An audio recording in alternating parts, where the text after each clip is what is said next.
కానీ గుర్తుపెట్టుకో, ఒకనాటికి నువ్వే రాకపోతే అప్పుడు అడుగు, వస్తావు.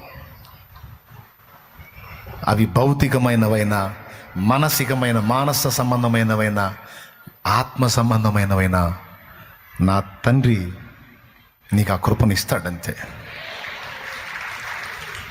చూడు, నీ చేతులలో విశ్వాస నేత్రాలతో చూడు, దేవుడు అనుగ్రహించిన బిడ్డను చూడు. విశ్వాసంతో స్తుతించు. కుటుంబం పతనమైపోయిన పరిస్థితిలో ఉన్నావా? విశ్వాస నేత్రాలతో చూడు. నా దేవుని వైపు చూడు. దేవుని బట్టి చూడు. పతనమైపోయిన నీ కుటుంబాన్ని, నీ జీవితాన్ని తిరిగి కట్టగల సమర్థుడు నా దేవుడని నమ్మి అదే చూడు.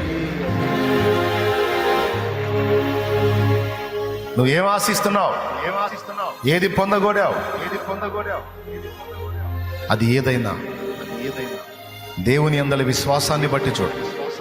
ఆత్మీయ జీవితంలో పదే పడుతూ లెగుస్తూ బలహీన పడుతున్నావా? అయితే విశ్వాసాన్ని బట్టి ఆయన వైపు చూడు. ఆయన బలమైన బాహు నీ మీదికి వచ్చింది. ఆయన నిన్ను బలపరిచి ఉన్నాడు. ఓ లెమ్మో తేజరిల్లం వెలుగు నీ మీదికి వచ్చింది. అదే చూడు. నా దేవుడు ఖచ్చితంగా నీ విశ్వాసాన్ని సిగ్గుపరచక దాని పరిధిలో తప్పకుండా జరిగిస్తాడు.